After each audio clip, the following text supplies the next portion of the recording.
사도행전 9장 15절 이전에 사울이라는 이 바울은 하나님을 믿는 척하면서 가장 우월주의 속에 종교주의에 빠져서 살인의 광기를 가지고 광명한 천사로 자기를 가장하며 하나님을 믿는 척했던 옛사람을 말하는 겁니다.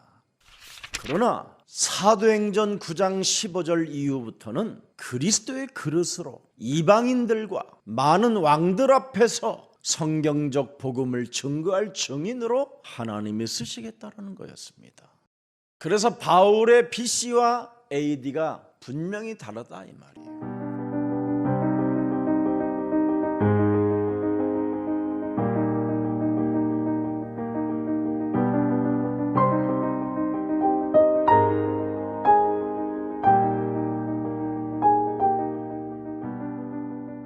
세상을 바꿔놓을 수 있는 고백이 있어야 하나님도 성령으로 역사하는 겁니다.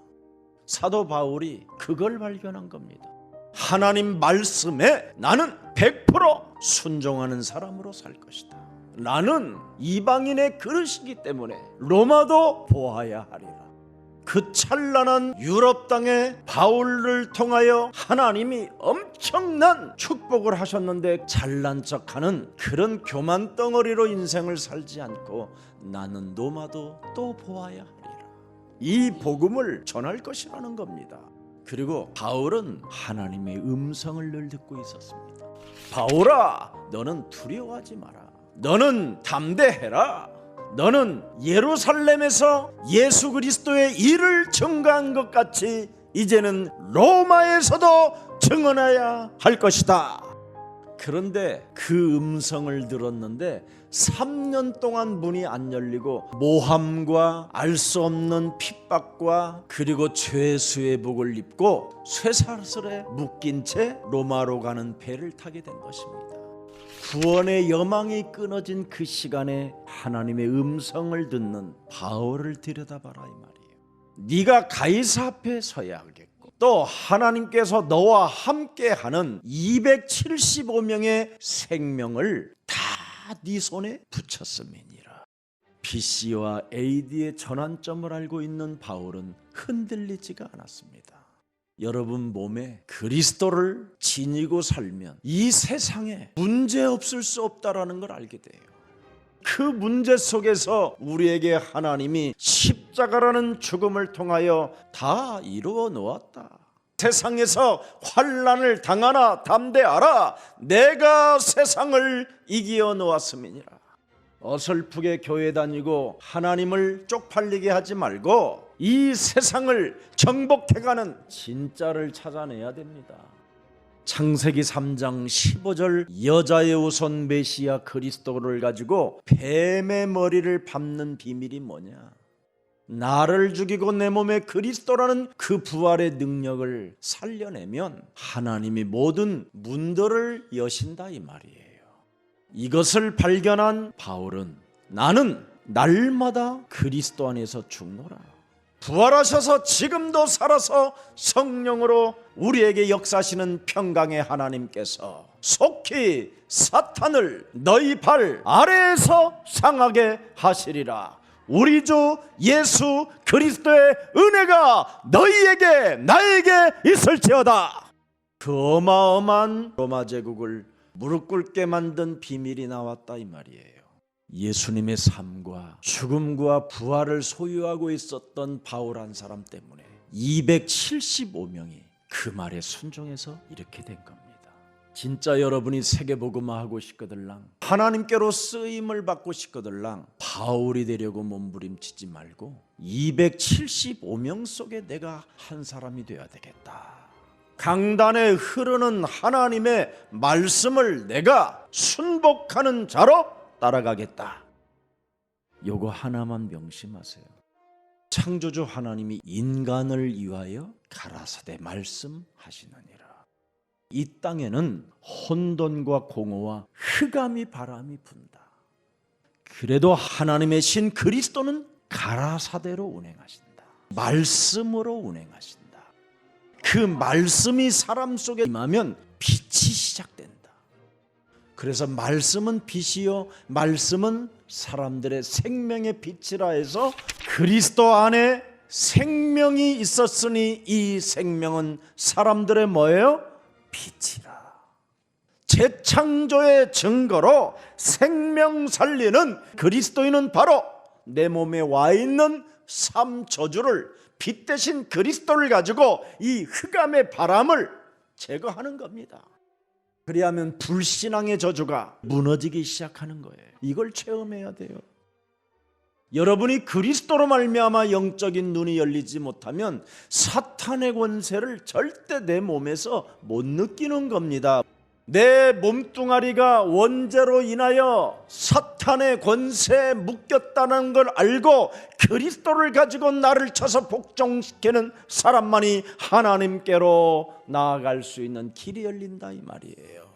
그리스도를 따라갈 수 있는 그 힘이 있어야 죄의 권세를 여러분이 풀어내는 겁니다. 그래야 믿어지는 거예요. 내가 하나님의 자녀라는 거. 반드시 예수님의 삶과 예수님의 죽음과 예수님의 부활이 내 몸에서 살아서 작동하지 않고 발동되지 아니하면 그리스도를 듣기는 들어도 한마디 듣지 못한다. 그리스도를 보기는 보아도 도무지 깨닫지 못하며 알지 못하는도다. 이렇게 온몸에 눈에 보이지 않는 어둠의 영적 세력이 더럽게 붙어 있다고 해서 예수님이 직접 여러분에게 육성으로 들려준 메시지가 마태복음 12장 28절입니다. 하나님의 성령 그리스도 그 이름을 힘입어 네 몸속에 있는 귀신을 내어 쫓는 것이면 하나님의 나라가 이미 너희에게 임하게 되느니라. 쫓아냈는데 강한 자가 나를 장악하고 있어. 그래서 이 세상의 것을 한 번도 못 누려보고 그놈에게 눌린 상태로 지금 질질질 끌려다니는 거예요. 그래서 강한 자 이놈마저도 네가 결박하게 되면 너는 이 세상에서 드디어 누리고 자유와 해방과 기쁨과 환희 속에서 하나님의 일을 시작하게 되는 것이다. 이것 안 하면 너희 집안에 7 귀신이 들어와서 전보다 더 집안 전체를 쑥대밭 만든다고 기록됐습니다. 이런 영적인 사실을 전혀 감하지 못하다가 어느 날 이제 결혼하고 인생 살면서 쓴맛을 보기 시작하는 겁니다. 여러분이 그리스도를 발견하게 되면 옛사람의 그 기준들이 무너지고 성경적 복음을 체험할 수 있게 되는 겁니다. 말로만 하는 복음은 누구나 할 수 있어요. 사람과 사람이 부딪혀서 자기의 옛사람의 틀을 깨뜨리는 사람은 제자의 길을 가게 되는 겁니다. 인간관계에 승리하지 못하고 나가 떨어지는 사람은 예수를 버리는 사람과 같습니다. 그 사람은 어디를 가도 하나님의 일을 할 수가 없습니다. 그래서 우리 예수님은 제자들 앞에 창세기 3장 15절 여자의 우선 메시아 그리스도의 이름으로 하나님을 떠나 죄 가운데 빠져 사망 권세로부터 일평생 길들여졌던 옛사람의 틀을 그 세상 풍습을 반드시 함께 있으면서 박살내라! 그러면 드디어 어떤 놈이 장난치고 있는지를 알아요. 집안에서 함께 부딪히면서 사는 인간들 속에 어느 놈이 활동하고 있고 어느 사람에게 무엇이 붙어 있는지가 보여야 되는 거예요. 그래서 더러운 귀신을 내어 쫓는 권세를 주셨음이니라. 이 맛을 본 사람은 전도와 선교의 방향을 맞추고 가는 겁니다. 내가 새로운 피조물로 거듭났으니 다른 사람들도 내가 살려줘야 되겠구나. 그래서 로마에 도착한 바울은 어찌하든지 하나님의 뜻 안에서 하나님의 시간표로 살기를 원한다. 내 뜻대로 마옵시고 아버지의 뜻대로 행하시옵소서. 그리스도를 소유하고 있는 사람들은 절대 여러분의 생각으로 무리하게 살면 안 돼요. 왜? 하나님의 시간표 속에 있기 때문에 바울이 이걸 발견하게 된 거예요. 3년 동안 왜 예루살렘 감옥에서 있었던가를 알게 된 거예요. 왜 우리가 실수합니까? 세상의 이 넓은 길을 바빠들어서 근데 좁은 길, 그리스도의 길로만 가보십시오. 저는 가시밭길이라든가 좁은 길을 선택할 때 그리스도 이름 속에 모든 아버지의 뜻이 있다는 걸 알게 됐습니다. 그래서 저는 창세기 3장 15절 여자의 우선 메시아 그리스도의 이름으로 옛사람의 틀을 깨트리는 이 약속만 여러분이 믿고 붙잡고 있으면 성령 안에서 용기 있게 살아간다라는 증인으로 이 자리에 서게 된 겁니다. 하나님이 우리를 선택하고 부르셨기 때문에 복음의 흐름을 타세요. 어차피 내 뜻대로 된 것은 단 한 개도 없어요. 모든 족속으로 제자를 삼아라.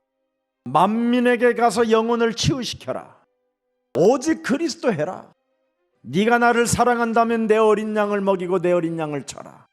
성령 충만을 받으라. 그러면 권능을 받게 될 것이다.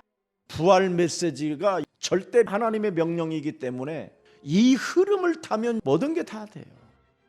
그래서 창세기 3장 15절 여자의 후손 메시아 그리스도의 이름으로 뱀의 머리를 박살내는 사람들에게는 이런 표적이 따르리니 무슨 독을 마실지라도 해를 받지 아니하고 풀무불에 들어가도 무사하고 사자굴에 들어가도 살아남고 흐름을 타니까 여러분은 하나님 가라사대 그 말씀을 성취시키기 위하여 태어난 존재들이기 때문에 곤고함 속에서 얻어지는 이 축복이 여러분의 것이 됐다 이 말입니다. 그래서 그리스도를 믿는 믿음은 고난 속에서만 얻어지는 겁니다. 오늘 3개월 동안 겨울을 섬에서 나면서 지교의 운동을 일으키는 하나님의 역사를 보세요. 멜리데 섬에서는 바울이 구원의 여망이 끊어졌음에도 불구하고 하나님이 함께하는 사람이라. 그는 하나님의 사람이라. 그 엄청난 구원의 소식을 들었던 그 영주가 환영만찬회를 열어주는 겁니다. 어느 도시든 어느 나라든 어마어마한 재벌 속에서도 영생주기로 작정된 자가 있다라는 겁니다. 이걸 볼 수 있는 눈을 열으면 절대 여러분은 기죽지 않습니다. 그래서 이 섬의 성주 아버지가 열병과 이질이라는 설사병에 걸려서 지금 계속 시달리게 만들어 놓은 거, 이 하나님을 들여다보세요. 지금 말하면 코로나 바이러스예요. 그래서 죽을 병에 걸린 이 성주의 아버지에게 예수 그리스도의 이름으로 이 생명에게 질병으로 장악하고 있는 모든 흑암 권세는 그리스도의 이름으로 결박되고 그리스도의 이름으로 재창조의 역사가 시작될지어다. 이렇게 해서 나았더니 온 그 메리데 섬에 있는 환자들이 드디어 다 오기 시작한 거예요. 그때 주 예수 그리스도를 믿어라. 그리하면 너와 내 가정의 구원을 얻게 될 것이다. 이 메시지를 3개월 동안 계속 해준 거예요. 바울은 그리스도의 영을 가지고 있었기 때문에 그리스도의 영을 가진 사람의 덕을 봤다 이 말이에요. 그리스도의 영을 가진 사람은 다른 사람에게 덕을 볼 수 있도록 은혜를 주는 겁니다. 그래서 담대한 마음을 더욱 얻게 됐다고 하나님께 감사했다라는 것이 오늘 사도 바울이 고백하는 겁니다. 그래서 여러분은 그리스도의 영을 소유하고 있는 김석원 목사가 여러분의 담임 목사가 되어 이렇게 하나님의 덕을 보면서 사는 겁니다. 저는 그걸 하나님께 감사하는 거예요. 제가 만일 그리스도의 일을 하지 않았더라면 여러분은 저에게 감사할 이유도 없고 저를 사랑할 이유가 없는 겁니다. 그리스도의 영을 가진 자는 다른 사람에게 덕을 끼치는 가장 매력적인 그리스도인이라는 것을 인식하시고 내 인생 과거에 인도하셨던 하나님이 현재도 미래도 인도하신다라는 절대적 그리스도인이 되기를 축복합니다.